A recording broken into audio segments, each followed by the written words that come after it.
안녕하세요. 좋은 아침입니다. 오늘은 역대하 20장에서 22장까지입니다. 자, 여러분, 우리 지난 시간에 여호사밧이 하나님 말씀을 중심에 두고 남유다를 세워가는 모습을 봤지 않습니까? 자, 그런데 오늘 말씀은 좀 분위기가 완전히 달라집니다. 갑자기 엄청난 위기가 왔기 때문인데요. 20장 1절을 보시면 모압과 암몬 자손 그리고 마온 사람들이 연합을 해서 남유다를 치러 올라온 거예요. 그러니까 이게 단순한 작은 전쟁이 아닌 거죠. 여러 나라가 막 연합을 해서 쳐들어온 거지 않습니까? 그러니까 숫자로 봐도 남유다가 감당하기 어려운 상황인 거예요. 예? 자, 성경은 이 상황을 뭐라고 얘기하냐? 여호사밧이 두려워하였다라고 아주 솔직하게 기록을 해놨더라고요.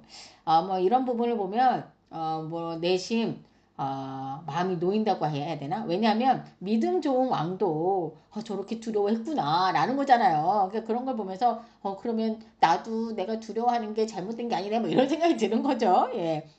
자, 근데 중요한 건 두려움이 왔을 때 그때 이 여호사밧이 어디로 향했냐 이거거든요. 예? 자, 여호사밧은요 사람을 찾지 않았습니다.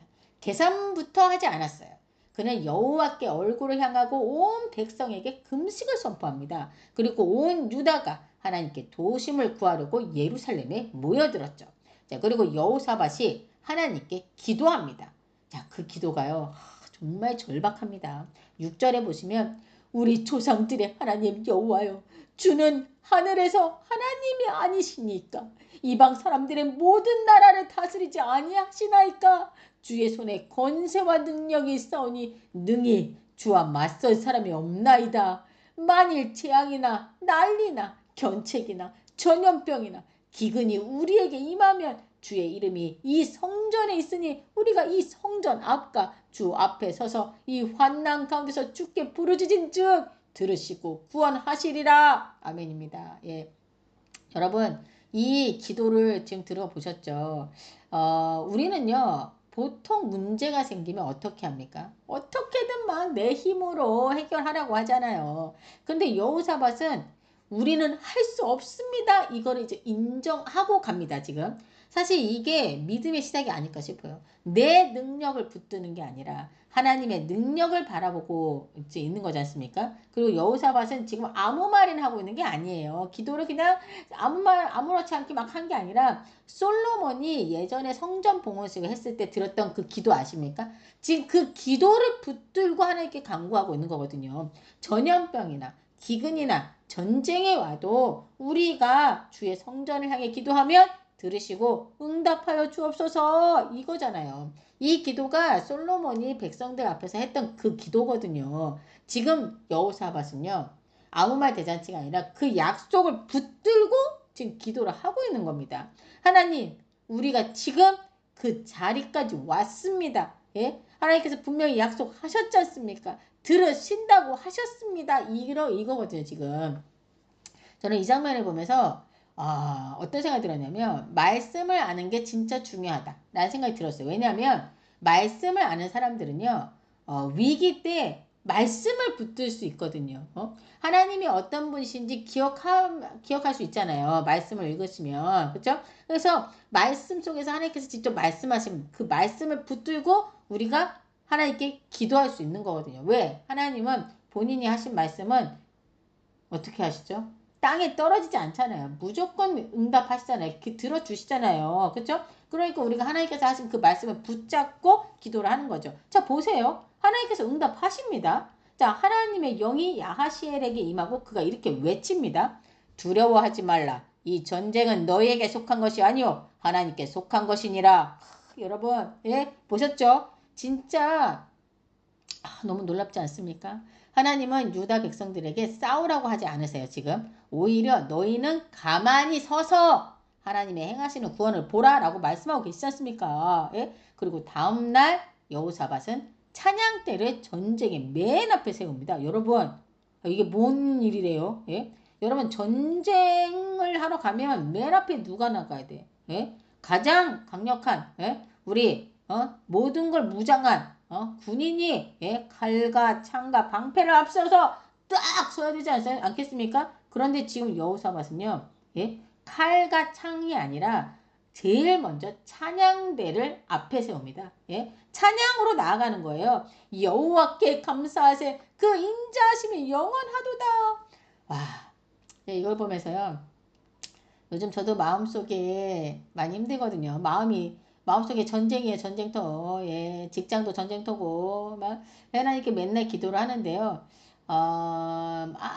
소리 높이 기도했다 하기도 했는데 이걸 보면서 먼저 하나님께 감사함으로 나가야겠다. 감사를 선포하고 나가야겠다라는 생각이 좀 들더라고요. 자, 보세요, 여러분. 놀라운 일이 벌어집니다. 하나님께서 적군들을 혼란에 빠뜨리시고 연합군끼리 서로 싸우며 무너지게 하신 겁니다. 예?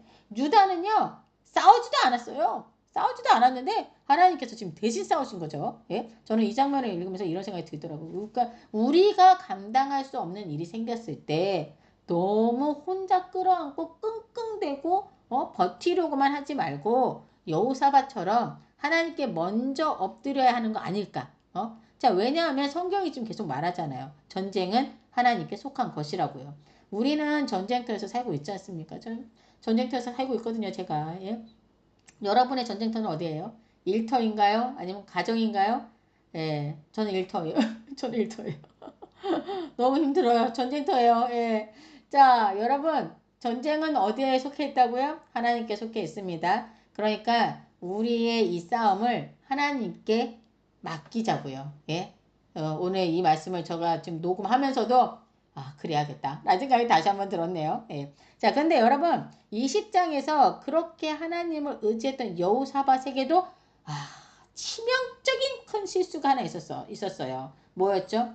바로 북이스라엘의 가장 악한 왕 아합과 그의 아내 이세벨의 딸 아달랴를 자기 아들 여호람과 혼인시킨 일이 아닐까 싶습니다. 맞죠? 예. 사실 북이스라엘의 아합도 이세벨의 영향을 받으면서 사실 더 악한 길로 가지 않았습니까? 그런데 이제 남유다의 여호람도 아달랴와 결혼한 이후 아합 가문의 그 악한 길을 따라가기 시작합니다.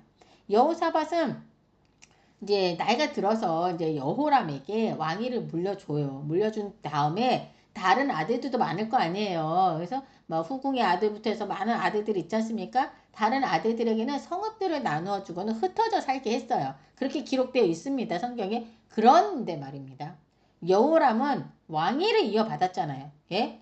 모든 걸 얻었잖아요. 그런데 이 여호람이 왕위에 오르자마자 자기 동생들을 더 챙기고 이러는 게 아니라 싹 다 죽여버립니다. 예? 성경은 여호람이 아합 집의 길로 행하였다라고 기록하고 있습니다. 결국 뭐죠? 아달랴와의 혼인 이후 남유다 안으로 아합 가문의 우상 숭배와 악한 영향력이 깊게 들어오게 된 거죠. 예. 결국 하나님께서 유다를 치시고 여호람은 비참한 최후를 맞게 되거든요. 그리고 그의 아들 아하시아까지 아합 가문의 길을 따라서 악한 왕이 되어버립니다. 여러분, 저는 여기서 참 무서운 걸 느꼈어요. 한 번의 잘못된 관계와 타협이 한 세대만 흔드는 게 아니라 다음 세대까지 영향을 줄 수 있다라는 거죠. 자, 그리고 여호람이 죽은 뒤에 그의 아들 아하시아가 왕이 됐지 않습니까? 자, 문제는 아하시아 역시 어머니 아달랴의 영향을 받아서 아합 가문의 길로 행했다라는 겁니다. 자, 성경은 그의 어머니가 악을 행하도록 꾀하였다라고 기록하고 있습니다. 예? 정확하게 그의 어머니 아달랴가 악을 행하도록 꾀하였다라고 기록하고 있지 않습니까? 결국 아하시아는 북이스라엘의 왕 요람과 함께 행동하다가 예후의 반란 속에서 죽게 됩니다. 자, 그런데 역대기는 굉장히 중요한 말을 덧붙여 놨어요. 뭐냐? 아하시아가 요람에게 가서 나감으로 패망하게 되었으니 이는 하나님께로 말미암았더라. 자, 여러분, 이게 중요합니다. 단순히 운이 나빠서 죽은 게 아니라는 거예요.